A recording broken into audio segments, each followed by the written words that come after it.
Hello. सो अब हम start करेंगे प्रॉब्लम सॉल्विंग। तो फोरियर सीरीज बेस्ड एग्ज़ाम में क्या क्या क्वेश्चन पूछे जाते हैं मैं वो ऑलमोस्ट सारे टाइप के क्वेश्चंस आपसे डिस्कस करूंगा। तो यहाँ पे आज हम पहला क्वेश्चन करेंगे, फोरियर सीरीज़ निकालेंगे। ठीक है, उसके बाद उसका एक्सटेंशन करके हमें पता चलेगा कि फोरियर सीरीज़ को यूज़ करके हम सम ऑफ कन्वर्जिंग सीरीज़ भी निकाल सकते हैं। तो ये उसकी एक एप्लीकेशन टाइप होगी जो एग्ज़ाम में पूछा जाता है। तो जैसे आप यहाँ पे देख सकते हैं काफ़ी सारी कन्वर्जिंग सीरीज़ है यहाँ पर। ये आप इसका स्क्रीनशॉट लेके आप मतलब इसको लिख भी सकते हैं पॉज करके। तो इस वीडियो के एंड होने तक हम एक फोरियर सीरीज़ निकालेंगे और जो उस फोरियर सीरीज़ से को यूज़ करके ये समेशन ऑफ सीरीज़ निकल जाएगी जो एग्ज़ाम में काफ़ी पूछा जाता है। तो ये वीडियो काफ़ी इंपॉर्टेंट है, प्लीज़ एंड तक ज़रूर देखिएगा। Okay, so let's start with the question. तो देखिए जो क्वेश्चन हमें मिला है ये है, मैंने क्वेश्चन ये दिया है f x is equal to 2 minus x minus 6 in this limit 0 to 8। जो फंक्शन है ब्रेक हो रहा है 0 to 4 ये है, 4 to 8 फंक्शन की वैल्यू ये है। इस फंक्शन को हमें फोरियर सीरीज़ में एक्सपेंड करना है। तो फोरियर सीरीज़ क्या होती है वो डेफिनेशन मैंने आपको बता ही रखी है लास्ट वीडियो में। अगर आपने नहीं देखी है तो प्लीज़ उस वीडियो को ज़रूर देखिए, पुराने मेरे सारे लेक्चर देखिए, तभी ये लेक्चर समझ में आएगा। अगर आपको फोरियर सीरीज़ का थोड़ा बहुत आइडिया है तो आप यहाँ से भी शुरू कर सकते हैं। तो f x is equal to a naught is equal to plus a n cos plus b n sine, ये हमारा फोरियर एक्सपेंशन होता है। तो इसमें ए नॉट की value 1/2L f x d x in the given interval, limit given interval में होगी। A N की डेफिनेशन ये सब मैंने बता रखी है प्रीवियस लेक्चर में। तो अब यहाँ से एल निकालना है हमको। सो एल कैसे निकालें इस फंक्शन में से? इसका पीरियड तो 8 - 0 है, तो 2L पीरियड होता है। तो 2L इजिकल टू 8, तो L 4 आ गया। और C टू C+2L में फंक्शन डिफाइंड है, तो C is equal to 0 and C+2L is equal to 8। तो उससे हमारा L इजिकल टू 4 आ गया। L इजिकल टू 4 पहले निकालना ज़रूरी है क्योंकि यहाँ पे हर जगह हमको नंबर पुट करना है, डिवाइडेड बाय L है, तो इसलिए 2L और L दोनों की वैल्यू पहले निकाल लीजिए। तो ए एन को हम निकालना शुरू करते हैं। 1/4 f x 0 to 8 cos n pi x by l d x. अब 0 to 8 है तो लेकिन इसको लिमिट को हम ब्रेक करेंगे। 0 to 4 फंक्शन कुछ और है, 4 to 8 कुछ और है, तो वो हमने पुट करा 0 to 4 F x this plus 4 to 8 this thing, right. तो ये हमने अब वैल्यू पुट करेंगे फंक्शन की। तो 1/4 2 minus x cos n pi x by l d x plus 1/4 4 to 8 x - 6 cos n pi x by l d x. ठीक है, अब इस इंटीग्रल को कैसे सॉल्व करें? ये हम इंटीग्रेशन बाय पार्ट्स लगा के सॉल्व कर सकते हैं, राइट। इंटीग्रेशन बाय पार्ट्स लेकिन अगर आप करोगे तो वो काफ़ी मतलब लंबा प्रोसेस हो जाता है, लेकिन उसी इंटीग्रेशन बाय पार्ट्स को हमने डायरेक्टली लिखा है सिंप्लीफाई करके। तो वो क्या मेथड होता है? देखो, जैसे हमको कोई फंक्शन है u into v d x, तो u फंक्शन फर्स्ट का इंटीग्रल माइनस u का डेरिवेटिव इनटू इस v1 का इंटीग्रल प्लस इसका डेरिवेटिव और इसका इंटीग्रल माइनस फिर इसका डेरिवेटिव और v4 मतलब v3 का इंटीग्रल। तो इस चीज़ को हम कैसे कर सकते हैं? एक तो इसमें ये ध्यान रखना है u v1 minus plus minus plus ऐसे साइन ऑल्टरनेट होगा, और इस फर्स्ट फंक्शन का डेरिवेटिव जब तक ज़ीरो नहीं आता तब तक ये चलता रहेगा। तो इसका मैं एग्जांपल एक बार दिखाता हूँ आपको कि कैसे है। जैसे इंटीग्रेशन बाय पार्ट्स आपका ये है, u v D X equal to ये होता था first function as it is, second function का integral, right, minus first function का derivative into integral of second function this thing as it is, है ना, उस पूरे का इंटीग्रल करते थे। तो this is integration by part. पर इसको हम एग्जाम में डायरेक्ट करेंगे ताकि हमारा टाइम बचे। ये काफ़ी यूज़फुल ट्रिक है, तो प्लीज़ इसको ध्यान से समझें और इसको ही इसी तरह से लिखें एग्जाम में, तो काफ़ी हेल्पफुल रहेगा आपके लिए। जैसे आपका फंक्शन है फोरियर सीरीज में ज़्यादा इसी टाइप के आते हैं, एक पॉलिनोमियल मल्टीप्लाइड बाय साइन, इस टाइप के फंक्शन ज़्यादा होंगे, है ना, क्योंकि यहाँ पे भी एक पॉलिनोमियल है और साइन के एक्स से मल्टीप्लाई हो रहा है। तो इस टाइप की आपको प्रैक्टिस करनी चाहिए। तो x square sine k x, अब मैंने क्या करा, x square as it is sine k x का integral cos k x, right, फिर प्लस फिर माइनस साइन आ गया यहाँ पे, माइनस एक्स स्क्वायर का डेरिवेटिव। अब एक्स स्क्वायर का मैं डेरिवेटिव करूँगा तो क्या आ जाएगा 2x, राइट। लेकिन अब इंटीग्रेट करूँगा 2x multiplied by integration of this thing, ठीक है। तो कॉस का इंटीग्रेशन माइनस साइन होता है और के है एक पहले से है, तो साइन के एक्स के साथ एक के स्क्वायर और आ जाएगा इंटीग्रेट करने के बाद। अब क्या करना है, अब प्लस माइनस प्लस, यहाँ पे प्लस साइन आएगा। अब इसका डेरिवेटिव आप करोगे तो 2x का डेरिवेटिव 2 होता है, right. D y d x इसका 2 होता है, तो 2 आ गया। और इस फंक्शन का इंटीग्रेटर जैसे लास्ट टाइम करा था, तो माइनस साइन के एक्स का इंटीग्रेशन भी माइनस साइन तो पहले से रहेगा, साइन के एक्स का कॉस के एक्स और के स्क्वायर पहले से, तो इंटीग्रेटर के के और आ जाएगा, k3 हो जाएगा, राइट। तो ये चेन अगले में माइनस करेंगे तो इसका डेरिवेटिव 0 हो गया, तो अगले में यहाँ पे ये एंड हो गया। तो इसी तरह से आप x cube cos k x का भी निकाल सकते हो, ये आपकी प्रैक्टिस के लिए होमवर्क। और दूसरा होमवर्क है कि ये इंटीग्रेशन बाय पार्ट्स करके ही ये आया है डायरेक्ट, ठीक है। तो आप इसको वेरीफाई भी कर सकते हैं कि जो आप आंसर आ रहा है आप इस ऐसे मतलब हर एक, क्योंकि यहाँ पे आपके 2 फंक्शन आ जाएंगे, फिर उसको आप इंटीग्रेशन बाय पार्ट करोगे तो वो उसका डायरेक्ट फॉर्म ये लिखा है मैंने, तो ये ज़्यादा यूज़फुल तरीका रहेगा एग्जाम में, वरना आप कंफ्यूज हो जाएंगे। तो ये वेरीफाई भी कर सकते हैं कि इसको अगर आप करें तो आंसर आपका सही आ रहा है, ठीक है। तो अब ये इस मेथड को यूज़ करके ही मैंने यहाँ पे इसको इंटीग्रेट करा है। बस अगर आप ये इंटीग्रेशन समझ गए तो बाकी Fourier series will not be difficult, मतलब मैथमेटिक्स एटलीस्ट। तो यही है first function as it is integration of second, right. ये कॉस का इंटीग्रेशन साइन, ये आ गया। खुद से कीजिए, आप पॉज करके आप खुद से भी कर सकते हैं आप इसको और फिर चेक कर सकते हैं, ठीक है। पॉज कीजिए और खुद से करिए। कर लिया तो आगे बढ़ते हैं। अब देखो, अब फिर क्या करा मैंने, 2 माइनस एक्स का इंटीग्रेशन कितना होगा 0 माइनस 1, और प्लस ये माइनस साइन उसका पहले से, और माइनस 1 इसका डेरिवेटिव, और फिर हमको इस फंक्शन का इंटीग्रेशन करना है, राइट। तो ये मैंने इंटीग्रेशन करके, साइन का इंटीग्रेशन क्या होगा माइनस कॉस, राइट। और n पाई बाय 4 है, जैसे के स्क्वायर आ गया था वहाँ पे, यहाँ पे n पाई बाय 4 का होल स्क्वायर, लिमिट 0 to 4, क्यों, राइट। सिमिलरली इस फंक्शन का भी हमने वही करा है, x minus 6 as it is integration of second, तो कॉस का इंटीग्रेशन साइन आएगा, प्लस फिर minus sine derivative of this d by d x of x minus 6 is 1 multiplied by integration of sine minus cos और k square जैसे बता n pi by 4 का whole square, तो 4 और 8 limit है। तो आई होप ये इंटीग्रेशन समझ में आ गया। अगर नहीं आया है तो आप फिर स्टेप को लिखिए, ये मैंने जो समझाया उसका वो समझा रखा है रूल, ये पढ़िए ध्यान से, आपको समझ में आ जाएगा। कुछ नहीं करा है, first as it is, second का integration minus derivative of first multiplied by integration of this function. तो ये मैंने लिख भी रखा है, आप पॉज करके ये चीज़ लिखिए, इसको समझिए 2 मिनट, अगर नहीं आया है तो फिर ही आगे बढ़िए, ठीक है। तो अगर आगे आपको समझ में आ गया है तो हम अब आगे बढ़ते हैं। तो अब इसको इसमें हमने क्या करा, वैल्यू पुट करी बस। अब इसमें लिमिट पुट करिए, तो लिमिट पुट करेंगे तो आपको इस तरह का आंसर मिलेगा। ये फर्स्ट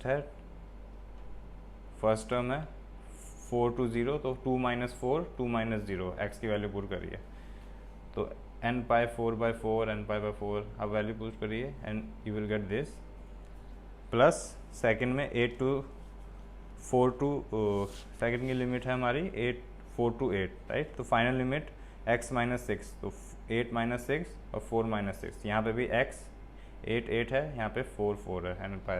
तो ये सिर्फ वैल्यूज पुट करिए अपर और लोअर लिमिट की। अब इसके आगे पुट करें तो अब ये जो हमारा टर्म है, इसमें फर्स्ट में देखिए ये जो टर्म है n पाई 4 बाई 4 से 4 कर गया, तो n pi, n is a integer, तो sine n pi will be 0, right. Similarly यहाँ पे साइन 0 है, तो साइन 0 तो 0 होता ही है। तो हमारे पास बचा क्या, ये minus cos n pi by 4 का n pi minus cos n पाई बचा न्यूमरेटर में ये, और यहाँ पे एक और कॉज कॉज एन पाई ये क्या हो जाएगा, इज इक्वल टू 1 हो जाएगा, तो 1 अपॉन दिस टर्म बचा। तो और ये एन पाई बाय 4 का होल स्क्वायर, तो इसका whole square 16 by n square pi square होता है, ठीक है। तो 0 माइनस 0, ये माइनस ऊपर चला गया, ये इस टर्म को ही मैंने ऐसे लिखा है -16 by n square pi square cos n pi, right. और यहाँ पे ये टर्म आपका प्लस है, कॉज एन पाई क्या होता है हमारा, कॉज 0 होता है 1, तो ये माइनस माइनस प्लस है, ठीक है। प्लस नीचे आ जाइए सेकंड टर्म में, इसमें भी ये वैल्यूज़ हमारी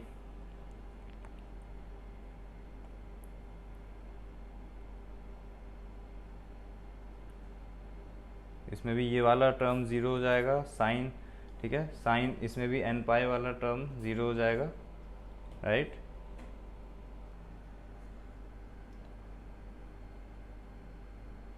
सही माइनस साइन यहाँ पे रहेगा, ठीक है, तो इसलिए -1 है। तो ये 16 आपका आ गया है माइनस, ठीक है। तो ये टर्म मैंने लिख लिया ऐसे, कॉज एन पाई -1, सिंप्लीफाई करके आप करिए अपने हाथ से, आपको पता चल जाएगा ये। प्लस सेकंड टर्म में ये दो टर्म 0 हो गए, ये वाले टर्म बचे, ठीक है। यहाँ पे भी ये फिर 16 by n square 1 minus cos n pi आ जाएगा, ये नेगेटिव है माइनस और ये पॉजिटिव है, ये माइनस है, माइनस यहाँ पे रहेगा, थोड़ा ये मिस्टेक हो गया, माइनस माइनस प्लस रहेगा, ये माइनस साइन मेरा मिस हो गया था, ठीक है।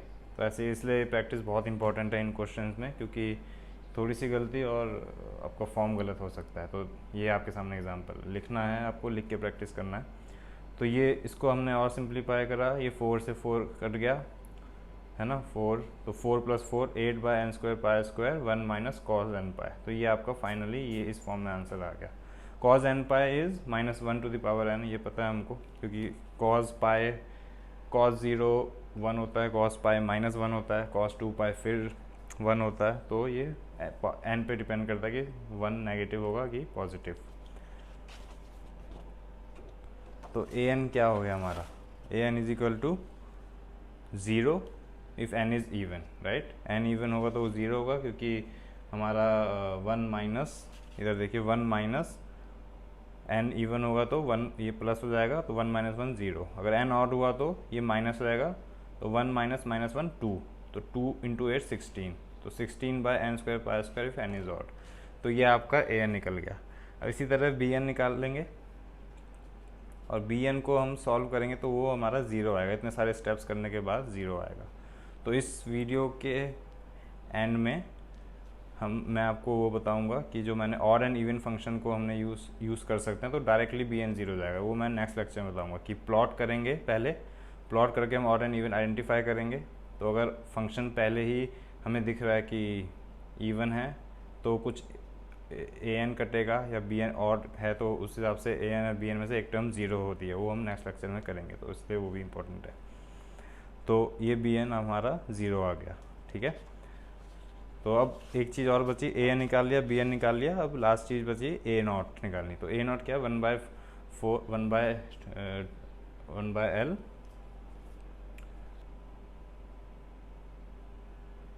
ए नॉट इज़ 1/2L, तो इसमें 1/2 × 4 आएगा ये, तो 1/2 × 4 2 × 4, ठीक है, 2 × 4, ये हमारा 0 ही आया है वैसे तो, बट ये आपको पता होना चाहिए। तो 1/2L है, तो 2 मेरा मिस हो गया था, तो a naught will be equal to ये सॉल्व करके ये भी 0 आए। ये सिंपल इंटीग्रेशन है, आप कर सकते हैं, please have a look at this.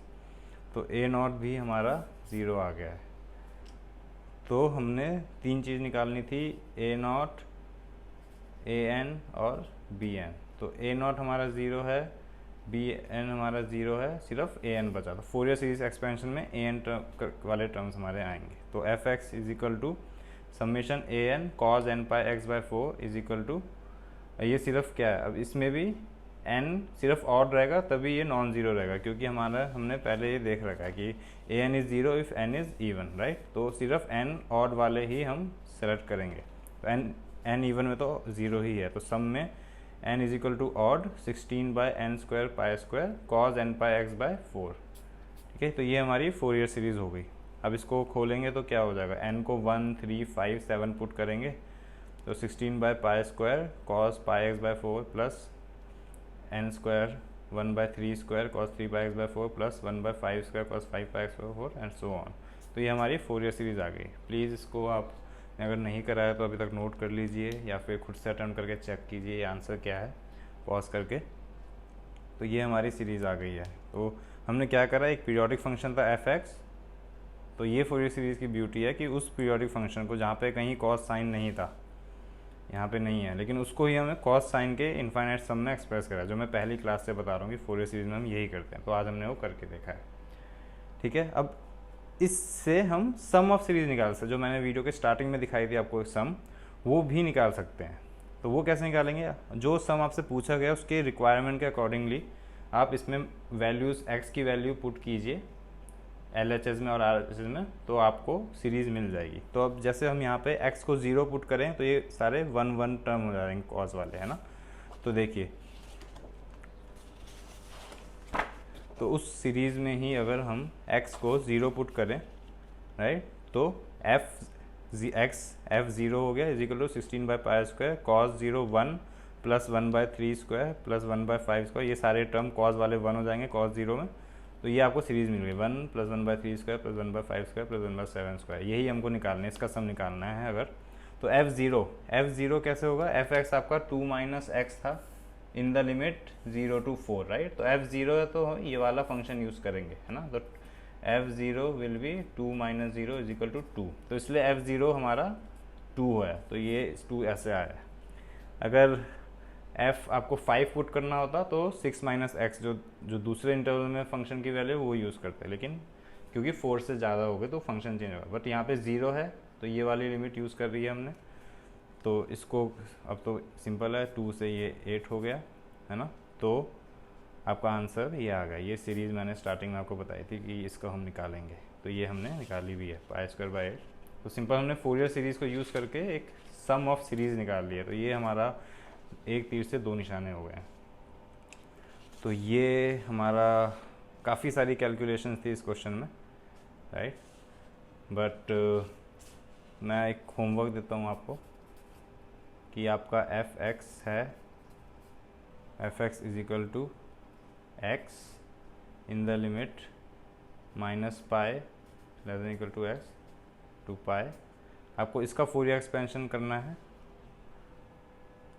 तो मैं अब एक क्वेश्चन होमवर्क में देता हूँ आपको, f(x) is equal to x in the limit -π to π। ठीक है, ये आपको मैंने पीरियड दे दिया x का, f(x) is equal to x है। ये फोरियर सीरीज़ फाइंड करनी है और इस फोरियर सीरीज़ को यूज़ करके you have to find this sum, that is 1 - 1/3 plus 1/5 minus 1/7 and so on. इस सीरीज़ का सम निकलेगा। जैसे हमने ये करा सेम उसी मेथड से। अब आपको जो फोरियर सीरीज आएगी उसमें आपको थोड़ा ट्रिक लगानी है कि क्या वैल्यू x की पुट करे कि आपको ये सम मिले। ठीक है, इजी है, हो जाएगा, यू ट्राई। और फिर मैं नेक्स्ट क्लास में इसका सोल्यूशन आपको दिखाऊंगा नेक्स्ट लेक्चर में, तो नेक्स्ट वीडियो ज़रूर देखिए, क्योंकि इसके नेक्स्ट वीडियो में मैं आपको इसका सोल्यूशन दिखाऊंगा। लेकिन उसमें मैं आपको ये बताऊंगा कि कैसे हमने जो अभी तक सीखा है प्लॉटिंग वगैरह करके, तो प्लॉट फंक्शन प्लॉट करके हम कैसे ये कैलकुलेशन से बच सकते हैं। कि मतलब जैसे bn 0 आया, लेकिन अगर हमें पता हो कि फंक्शन ऑड है कि इवन है, तो उस अकॉर्डिंगली कुछ चीज़ें हमारी इस इंटरवल में 0 आएंगी, तो वो हमें कैलकुलेट करने की ज़रूरत ही नहीं पड़ेगी, तो एग्ज़ाम में हमको टाइम सेव होगा। तो ये प्लीज़ उसके लिए नेक्स्ट लेक्चर में इसका सोल्यूशन आप करके रखिए, फिर चेक कीजिए, और नेक्स्ट लेक्चर में आपको और चीज़ें सीखने को मिलेगी। Thank you.